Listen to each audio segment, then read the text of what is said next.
faut plus dire révolution, Guy. Il faut dire mutation. Transformation. Voilà. Oui, parce que la révolution, elle est presque déjà passée. C'est l'avènement d'Internet. Aujourd'hui, on passe dans un niveau de maturité par rapport à l'utilisation du numérique dans notre quotidien. Alors, ton bouquin s'appelle « Pour un numérique humain ». La seule critique que je vais faire, c'est sur le titre. Oui. T'aurais peut-être pu être plus inventif. Voilà, non, parce qu'il est absolument... il dit exactement ce que je veux exposer. D'ailleurs, j'en profite pour faire un petit clin d'œil. Je t'en prie. Il y a un ami qui a mis le titre de mon livre sur ChatGPT. J'ai vu ça sur LinkedIn, oui. En disant même pas que c'était moi qui l'avais écrit, eh bien... Je suis heureux de voir la critique de ChatGPT qui a repris exactement mon sujet grâce au titre. Oui, mais justement, c'est pas une très bonne nouvelle, parce que ça veut dire que c'est quelque chose d'un petit peu banal, d'un petit peu commun, ce que n'est pas ton livre, justement. Mais bref, non. Je referme la parenthèse. On s'en fout du titre, Guy. L'important, c'est... Pourquoi tu écris ce bouquin ? Parce que on a le sentiment, tu décris le sentiment d'un numérique qui a changé de dimension avec l'intelligence artificielle. Et qu'on est devant quelque chose... je crois que tu emploies le mot anthropologique, 2-3 fois, mais en tout cas... qui remet en cause les fondements de l'humanité. Il faut dire les choses comme ça. En tout cas, des gars comme Elon Musk, par exemple, disent les choses comme ça. Oui. C'est ça le cœur du bouquin, on est d'accord. C'est exactement le sujet. Ouais. C'est exactement le sujet. Il y a quelques années, j'avais écrit un livre qui s'appelait « L'apocalypse numérique n'aura pas lieu », qui était finalement une sorte de défense de la révolution numérique. Et puis, c'est vrai, en novembre 2022, est apparu ChatGPT et qui a remis d'actualité tous ces sujets en donnant une perspective absolument incroyable sur la transformation numérique et qui touche chacun d'entre nous. Et c'est pour ça que c'est une révolution anthropologique et c'est pour ça d'ailleurs qu'elle a créé de l'anxiété. Ça va au-delà du numérique en fait. Et ton bouquin insiste beaucoup là-dessus et en ça je trouve très bien. C'est le progrès. Exactement. C'est un bouquin plus sur le progrès que sur le numérique. Et alors, tu cherches à le définir. Oui. Tu cites Victor Hugo. Oui, bien sûr, parce qu'il y a beaucoup de discussions. Il y a des philosophes qui écrivent sur la destruction de l'humanité par le numérique. Et moi, j'ai la conviction que c'est un progrès. À une seule condition, quand même. Alors, j'ai cité Victor Hugo, mais c'est surtout Bergson que j'aime beaucoup, qui dit, finalement, le futur n'est pas ce qui va arriver, mais ce que nous allons en faire. Donc, tout l'objet du livre, c'est montrer quelles sont les conditions pour s'approprier cette transformation numérique. Moi, je ne suis pas d'accord avec toi. C'est Victor Hugo qui est bien plus pertinent. Oui. Victor Hugo parle d'un élan collectif. Oui. Bon, non. Voilà. Et tout le sujet, et là, on va parler évidemment de ta carrière de prof, etc. Tout le sujet, c'est d'embarquer l'ensemble de ceux qui se sentent à l'écart. C'est le même sujet, j'ai presque envie de dire, depuis... les chocs pétroliers depuis la fin des années 70. Essayez d'embarquer tous ceux qui se sentent à l'écart. Tout à fait, rien à ajouter. Oui, mais si, parce que c'est à cette condition-là que c'est un progrès. Absolument. Sinon, c'est pas un progrès. Mais bien sûr, il faut rappeler quand même qu'il y a près de 13 millions de Français qui ne sont pas embarqués pour l'instant dans la transformation numérique, pour différentes raisons. Mais c'est absolument impossible, inadmissible. Alors, des problèmes avec l'accès à Internet. Bon, ça, il faut le régler, l'accès à Internet pour tout le monde. Des problèmes... Là-dessus, on a le plan fibre, etc. Oui, mais ça va formidable. pas assez vite. Ouais, attends, ça va à fond. Attends, moi-même, je suis... Dis, tout est là. Une maison en Normandie, j'ai même pas Internet. Si, t'as Internet parce que... Par la box. Tu prends Starlink. Ben oui, voilà. Oui, d'accord. Oui, mais attends, c'est la deuxième condition, c'est les moyens. Et là, je rends hommage à des associations comme Emmaüs Connect, etc., qui s'adressent à l'ensemble des personnes qui n'ont pas les moyens de le faire. Et donc ça, c'est très important. Et le troisième point, qui me paraît d'ailleurs presque l'essentiel, c'est l'électronisme.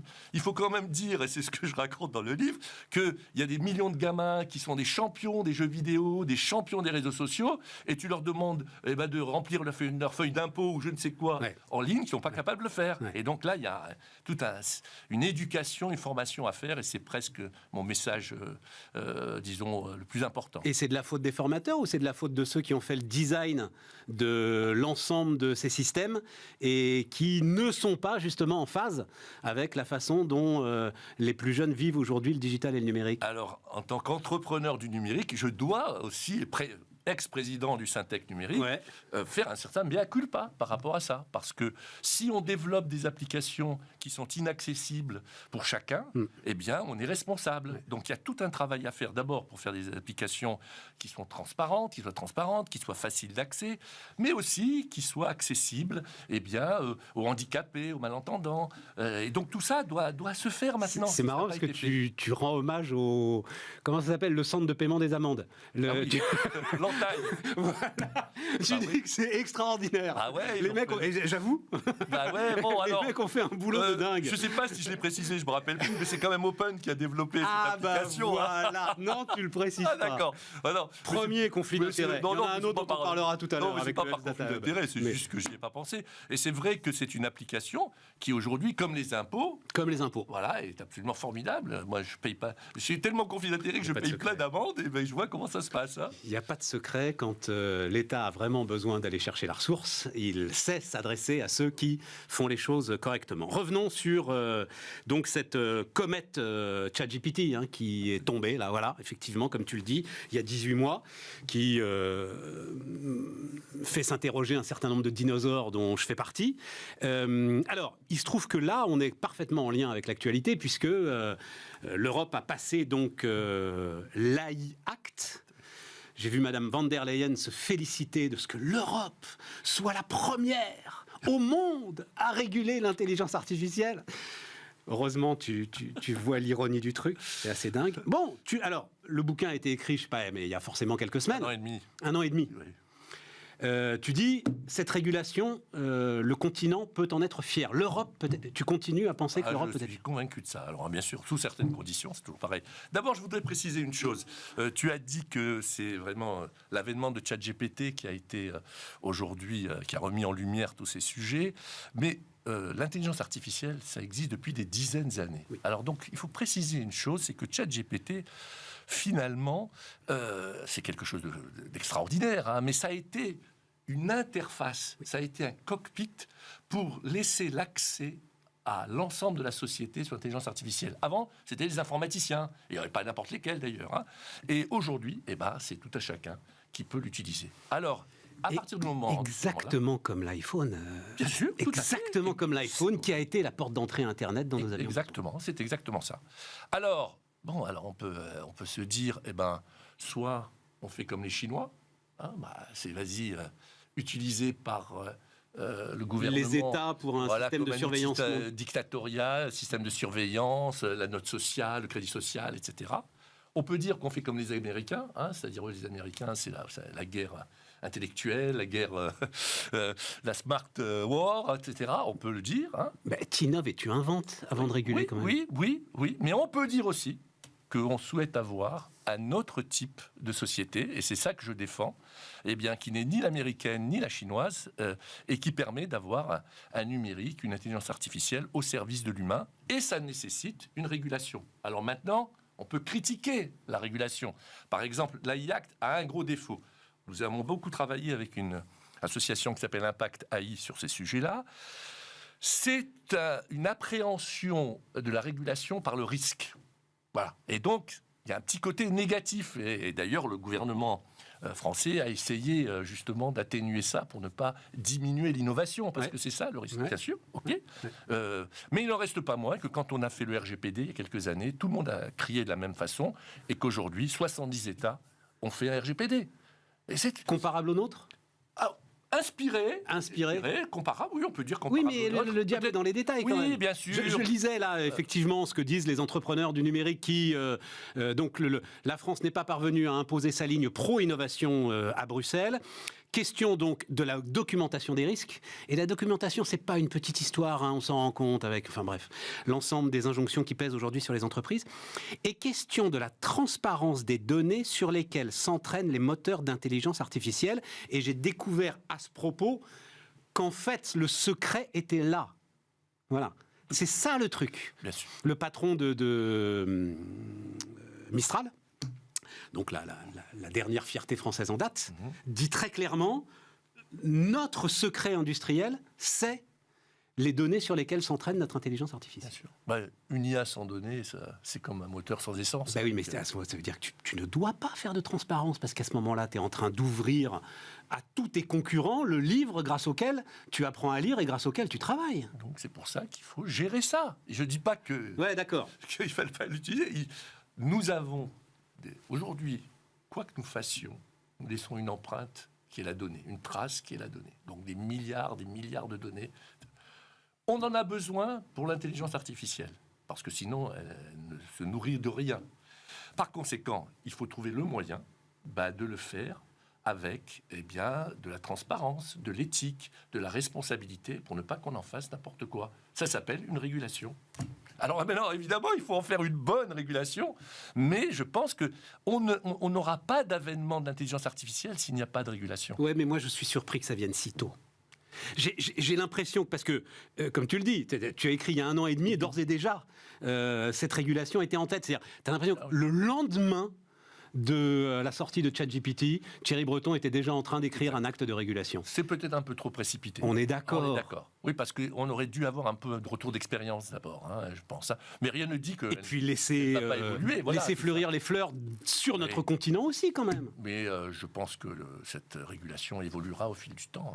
Mais c'est quand même un très bon signal. C'est ça que je retiens, moi. Moi qui suis un entrepreneur et qui n'aime pas trop, justement, la régulation. Il y a toujours cette fameuse adage, les Américains inventent, les Chinois copient, les Européens régulent. Ouais. On ne peut pas plus vrai. Ouais. Oui. Mais il n'en reste pas moins que aujourd'hui, dans notre environnement, la régulation est une nécessité. Un point quand même, alors effectivement tu as raison, mais ça c'est un sujet qui commence à m'intéresser là, et puis j'y reviendrai. Tu as raison, évidemment, l'intelligence artificielle n'a pas démarré avec ChatGPT, mais si je parle business, si je parle dans la vie des entreprises, en fait ça n'était que déception. L'ensemble des systèmes qui embarquaient de l'AI pour notamment les fonctions support, comptabilité, finance, RH, etc., finalement c'était déceptif, et tu voyais des opérateurs qui se retrouvaient quand même à faire du tableau Excel derrière parce que le truc leur... voilà. Et là, bim, pour la première fois, on s'est retrouvé avec une sorte de résultat immédiat, automatique. Ça change tout. Ça change tout. Et on est au centre du propos du livre, c'est que ça ne sert à rien de faire des technologies qui ne soient pas accessibles. Et donc aujourd'hui, ChatGPT, l'intelligence artificielle générative en général, a permis d'avoir un accès au plus grand moteur de l'histoire de transformation. Et je crois que ça va être formidable, à condition quand même, d'éduquer, de former. Prenons l'exemple des services publics, par exemple. Vas-y. Voilà, les services publics qui sont critiqués. Franchement, pour aller faire une carte grise aujourd'hui, il faut être un... Non, la carte grise, c'est quasi automatique. C'est carte d'identité, passeport... Non, même la carte grise, même la carte... De toute façon, même une carte d'électeur, c'est pas évident, puisqu'on te demande de venir à la mairie. D'accord. On va pas parler carte grise, mais il se se trouve que je l'ai faite très récemment. Tu l'as fait facilement. Tu n'as pas à te déplacer, c'est en ligne, tu la reçois chez toi. Il y a plein de gens qui se plaignent. Bref, refermons la parenthèse carte grise. Ils n'arrivent pas à le faire. Mais les papiers d'identité, ça, c'est très clair. L'identité, n'en parlons même plus. Donc, la conclusion, c'est que, alors, d'abord, il faut introduire, justement, comme on l'a fait, une numérisation de ces process. Ensuite, ça va libérer du temps. Ça va libérer du temps pour que les agents justement aider ceux qui n'y arrivent pas. Ouais. Et donc, ça, c'est ça le progrès. C'est ça qui est humain. Ce n'est pas humain d'aller faire la queue à une mairie ou ailleurs pour aller faire sa carte grise. Attends, ce que tu dis, le numérique, il faut apprendre à l'aimer. Tu vas plus loin que la simple... il faut apprendre à l'aimer. Ben oui, aujourd'hui on le subit, alors qu'au contraire, on devrait dire, mais quel progrès, c'est fantastique. Ces métiers qui disparaissent, qui sont pénibles, je ne vois pas pourquoi on doit les défendre, si au contraire ils sont remplacés par des métiers qui sont encore plus humains. Et alors ça passe par un truc important, je vais te lire, les techniciens du numérique. Donc, ce qu'il faudrait mettre en œuvre, c'est l'approche dite de mutation, comme tu dis. L'introduction des technologies numériques n'est alors que la composante instrumentale d'une reconfiguration du parcours pédagogique dans sa structure et son esprit. Et ça veut dire que les techniciens du numérique ne peuvent plus se contenter de sciences dures et faire l'impasse sur les humanités, la sociologie, la politique, la communication. Ils doivent devenir des spécialistes du comportement des usagers du numérique, autant que des experts du langage informatique. Alors, c'est fondamental, parce que c'est exactement la différence qu'il y a entre informatique et numérique. L'informatique, c'est une techno. Ça a automatisé des process, ok. Avant, on faisait une compta, il fallait une semaine avec 50 personnes. Maintenant, avec un ordinateur, tu le fais en un quart d'heure. Ça, c'est l'informatique. Le numérique, et c'est en ça qu'il faut l'appréhender différemment, c'est une révolution sociétale. Et donc là, à tous les moments de notre vie, le numérique est en train d'intervenir. Si on n'est pas prêt à l'utiliser, on ne va pas l'aimer. Et dans ce cadre-là, tu dis, interdire le portable à l'école, c'est une connerie. Alors voilà, ça c'est le truc qui va être le plus critiqué de mon livre, j'en suis sûr. Alors donc, l'interdiction du portable à l'école, interdiction de ChatGPT à Sciences Po, interdiction, j'entends maintenant le président de la République, qui est pourtant quand même quelqu'un qui est technophile. Interdiction des écrans à la maison, on va les surveiller, les écrans. Mais non. Tout ça, ça ne sert à rien. C'est même contre-productif. À condition que, évidemment, on sache s'en servir, qu'on sache l'utiliser à bon escient. Évidemment que je ne suis pas pour que les enfants se fassent du réseau social pendant que le prof est en train de faire son cours. C'est évident, c'est pas de ça dont on parle. En revanche, il y a des applications aujourd'hui qui te permettent d'utiliser ton smartphone comme un outil pédagogique. Et là, c'est autre chose. J'ai découvert ça, le mode collège. Absolument. Comme il y a un mode avion, le mode collège. Tout à fait. Alors, et ça, je ne savais pas que ça existait. C'est une start-up qui sera très heureuse que je la cite, qui s'appelle Modco. Et que je vais faire venir. Voilà. Ça m'intéresse. Vraiment, tu devrais, c'est très intéressant parce qu'il y a une touche Modco, comme il y a un mode avion. Et évidemment, là, le professeur prend le contrôle du smartphone. Et évidemment, on interdit certaines choses. C'est exactement ce qu'il faut faire. Et là, je fais référence à mon expérience de prof de maths. Dans les années 80, dans un lycée professionnel à Sarcelles, avec des élèves vraiment en difficulté, où nous avons introduit les calculatrices programmables. Et nous avons fait quelque chose d'extraordinaire, des élèves en difficulté, en train de programmer des problèmes difficiles. Tu dis, il t'est arrivé la même chose quand tu étais prof de maths, les calculatrices programmables, les profs se sont mis à dire oh, les élèves vont plus savoir compter, c'est pas possible, machin, etc. Et c'est et tout. Exactement l'inverse. Parce que, contrairement aux idées reçues, pour utiliser correctement une calculatrice, il faut dominer parfaitement ces tables de multiplication. Parce que si je te fais 2315 fois 6514 et que tu me dis ça fait 120 milliards, je dis ah non, parce que moi je sais compter 2000 fois 6000, ça fait 12 millions. Et donc, de la même façon, pour le GPS, avant de donner à l'utilisation d'un GPS, file des cartes à des enfants et qui se perdent de façon à ce que quand le GPS dit une bêtise, eh bien il te va dire ah mais non attends, c'est pas le bon chemin. Et on arrive à ChatGPT. C'est exactement la même chose. Je conteste l'idée que ChatGPT va tout remplacer, va remplacer l'humain. Non, parce que l'humain doit être assez mûr, assez formé pour comprendre quand ChatGPT dit une connerie ou pas. C'est pour l'instant ce que disent encore les chefs d'entreprise d'ailleurs, hein, puisque je parlais de ça, de l'IA en entreprise. L'idée c'était, ok, l'IA est plus forte que l'homme sur tout un tas de trucs, mais l'homme plus l'IA, c'est plus fort que tout. Ah là, voilà. Je signe. C'est exactement ça. D'ailleurs, quand on dit... je peux le citer, phrase du patron d'Edenred. Bah super, je souscris. Ouais. Quand tu entends Dr Laurent Alexandre dire, par exemple, que les développeurs vont disparaître, mais il me fait rire parce que je lui dis depuis des années, toi tu dis ça, et moi j'en recrute 1000 par an et il m'en manque encore 1000. Ce qui va disparaître, peut-être, un jour, c'est le développeur sans intelligence artificielle. Oui, voilà. Mais il y aura de plus en plus de développeurs qui sauront utiliser l'intelligence artificielle et qui vont gagner en productivité. Et donc là, on tombe sur ce truc qui t'embête un peu d'ailleurs, mais c'est l'homme augmenté. Oui. Et ça t'emmerde un peu parce que, pardon, ça t'embête un peu parce que, oui, mais bon, tu dis on est au bord du transhumanisme derrière, voilà, Elon Musk a mis une puce dans le cerveau d'un gars là. Et ça m'embête pas du tout, c'est que on revient sur ces questions de limites. Oui, voilà. je veux lutter contre ça. Moi, je suis contre le transhumanisme. Par contre, je suis pour un homme augmenté par sa formation, par son intelligence, ce qui est autre chose. Et par les outils numériques. Et voilà, un radiologue avec une intelligence artificielle va être super plus productif qu'un radiologue sans intelligence artificielle. Et c'est valable pour n'importe quel métier. C'est une chef d'entreprise aussi qui me disait autour du numérique sur les mômes avec le portable à l'école. Elle disait, mais tu sais, nous, quand on était jeunes, on pouvait toujours regarder par la fenêtre. Hein. Si le cours du prof n'est pas intéressant, il ne sera pas intéressant que tu aies un portable. Alors ça, c'est encore à un autre niveau. Oui, mais non, parce que c'est le cœur du truc. En fait. C'est exactement ce que tu dis. Oui, il faut que les profs s'approprient ces outils. Mais il ne faut pas que ça soit vu sous l'angle négatif. Non, mais tu dis, attends, parce que tu le dis, il faut que tu le dises quand même, c'est du boulot. Ah, tu tapes un peu sur tes anciens collègues en disant il faut revoir tous les programmes. Bien sûr. J'ai même faut changer les examens. Voilà, j'ai même employé un terme qui m'a été critiqué par mon épouse parce que j'ai parlé de paresse des profs sur les examens.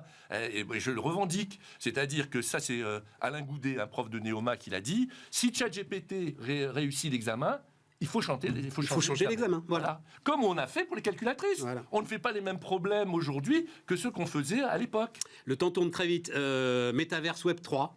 Oui. Alors là, tu restes à fond dedans. À fond.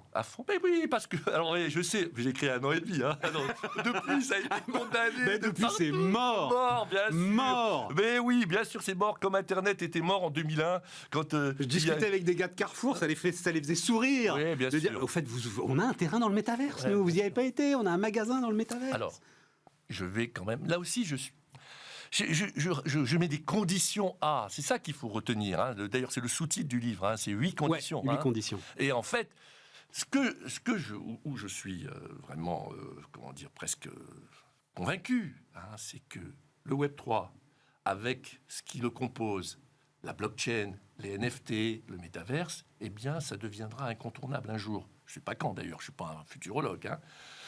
Bien sûr, il va falloir réguler ça. Non, c'est pas une question de régulation. Mais si, il faudra le réguler. En fait, c'est ça qui est passionnant d'avoir les deux, Guy. D'avoir ChatGPT et Metaverse. Il y en a un, tout le monde a compris tout de suite à quoi ça servait. Metaverse, il y a combien de temps que Zuckerberg a changé le nom de sa boîte ? J'ai toujours pas compris à quoi ça servait. Je vais te dire pourquoi. Parce que le Metaverse, il est très mauvais, encore. Technologiquement, il est mauvais. On s'est retrouvé avec des applications, avec des avatars qu'on voyait il y a 15 ans, 20 ans. C'est sûr, c'était du Atari. Donc franchement, tant que ça sera ça, eh bien, ça ne marchera pas. En revanche, dans 5 ans, dans 10 ans, les technologies permettront d'avoir un métaverse qui sera beaucoup plus humain. Et à ce moment-là, tu verras. Tu crois qu'il y a une aspiration à une vie parallèle numérique ? Non. Alors, je comprends, et c'est Dassault Systèmes. Donc, pour l'industrie, le jumeau numérique, l'ensemble de ces éléments, il n'y a évidemment pas photo, mais c'est déjà fait d'une certaine manière. Je vais donner un exemple. Samedi, j'ai fait les courses avec ma femme. J'en pouvais plus. Et alors, je lui ai dit, pourquoi est-ce qu'on ne fait pas sur Internet ? Elle me dit, non, j'arrive pas parce que je dois voir les nouveaux produits, etc. Et je lui ai dit, t'as raison. Le métaverse, ça te permettra de le faire. Tu te baladeras avec ton caddie dans un casino ou un Est-ce que ça vaut Parce que, alors c'est ça aussi que je vois avec les entreprises. Le truc qui est très intéressant là sur GPT qui est en train de monter, c'est la facture. Ça y est, là, des chefs d'entreprise me disent... Ah oui, on avait 70 POC, là, les gars, personne m'avait dit qu'on cramait 100 000 euros par semaine autour de ces proof of concept. Il y en avait 70, il n'y en a plus que 5, hein, parce que la facture est là. Franchement, est-ce que ça vaut la dépense? C'est un coût. Moi, je ne parle même pas d'impact carbone, je parle du coût. Non, mais j'allais te compléter ça en te parlant du coût d'impact carbone aussi, parce qu'aujourd'hui, c'est absolument disproportionné. Mais oui. Bah oui. Et alors, donc, on arrête le progrès pour ça ? Non, on arrête le progrès qui ne sert à rien. Ben non, qu'est-ce qui va se passer ? Et notamment le Bitcoin. Regarde, je sais que tu es un anti-Bitcoin. Mais c'est toi. Non, mais je suis anti-rien, moi, ça sert à rien. Bon. Et alors, c'est toi qui me l'apprends ? Une transaction Bitcoin nécessite 2265 kWh d'électricité, tandis qu'une transaction par carte bancaire, 0,0015 kW. Bah ouais. Rapport de 1,5 million à 1. Ça, c'est Pitron qui m'a appris ça, Guillaume Pitron. Ah, tu l'as pas checké ? Je te fais confiance, moi. Je l'ai cité, hein, Guillaume Pitron. Ah non, c'est archi-checké. Ah, c'est archi-checké. C'est archi-checké.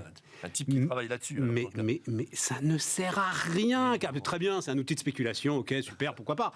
Mais ça ne sert à rien. Alors, donc il y a deux choses dans tout ce qu'on propos.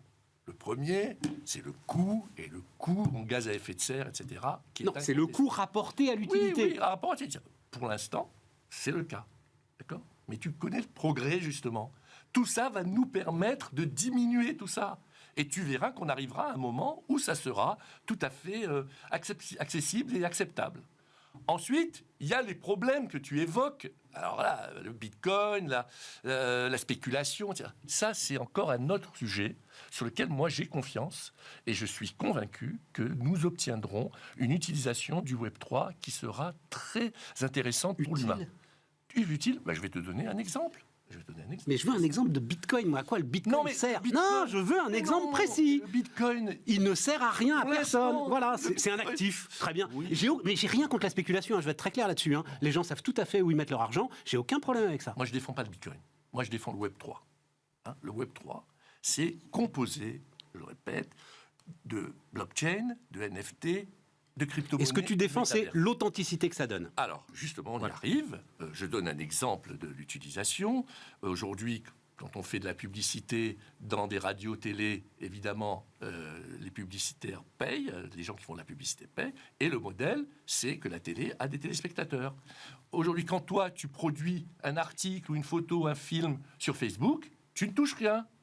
Eh bien, grâce à la blockchain et le NFT, tu pourras justement avoir une sorte de SACEM de chaque individu. Eh bien voilà, un très grand progrès. Mais alors je voudrais justement, alors il y a énormément de choses dans le bouquin, on n'a pas le temps, j'ai pas fait la moitié de ce dont on aurait dû parler, vous irez le lire. Hein. Mais justement, je voulais finir avec ça, je crois pas que tu en parles. Qu'est-ce que tu penses de cette idée très libérale qu'on soit propriétaire de nos données? Que chaque individu... Moi, je pense que du bien. Contractualise avec Google, Microsoft, machin, etc. En fonction de son activité digitale et numérique. Mais je trouve que c'est tout à fait légitime. Je trouve que c'est tout à fait légitime. Nos données nous appartiennent. Et d'ailleurs, c'est pour ça qu'il faut de la sécurité, qu'il faut de la souveraineté, parce qu'elles nous appartiennent et on ne veut pas qu'on en fasse n'importe quoi. Et c'est un capital. Et c'est un capital. Alors, je peux le donner gratuitement. Par exemple, aux médecins, je peux décider tout à fait. qu'il soit à la disponibilité des médecins. Mais si Google ou Facebook les utilisent, je ne vois pas pourquoi ce serait gratuit, puisqu'ils font du business avec. Et on revient à ce que je disais avant, parce qu'il va falloir avoir quand même une structure qui permette d'avoir l'appropriation de ces données. T'es d'un optimisme absolu. Hein, non, si, parce que la grande phrase que tu répètes 3-4 fois, c'est « le numérique porte en lui les solutions aux problèmes qu'il pose ». Ça, je suis convaincu de ça. Or, sur la concentration, notamment, tu dis ChatGPT, c'est génial, regarde, ça rebat les cartes, ça rebat rien du tout. C'est Microsoft qui met une claque à Google, mais ça reste entre Microsoft et Google. Et Google, alors, je l'ai écrit un an. Oui, tu l'écris. Voilà, Google a tremblé. Google tremble, mais tremble face à Microsoft, tu comprends, il tremble pas. Ouais, alors à l'époque, ce n'était pas encore Microsoft qui était très visible. Hein. Mais moi, je suis convaincu, et justement, quand on parle de souveraineté, etc., je pense que l'Europe devrait se lancer sur toutes les technologies qui ne sont pas encore mûres, comme celle-ci. Donc, on a beaucoup à faire sur l'intelligence artificielle générative qui nous permettrait de remettre en cause ces GAFAM. Et je raconte quand même cette histoire que j'ai maintenant 65 ans et qu'il y a 40 ans, le Google de l'époque, c'était IBM. Ah, ok, alors IBM, c'est devenu quelque chose de banal. Et tout ça est toujours... Parce que nous sommes dans ce secteur qui me donne autant d'optimisme, de rebattre les cartes à chaque fois. Bon, mais oui, juste, j'avais un mot de conclusion. Ah, mais oui, voilà, c'est ça. Le sujet, c'est qu'on est occupé à réguler, mon cher Guy, pour revenir au début, voilà, et moins à entreprendre et à innover. Merci Guy. Avec plaisir. Pour un numérique humain, donc allez regarder ça, 150 pages, très bien écrit, nickel. On apprend plein de choses. Le stylo à billes a mis 40 ans à être accepté, 30 ans à être accepté à l'école. Stylo à billes. Allez, on se retrouve la semaine prochaine.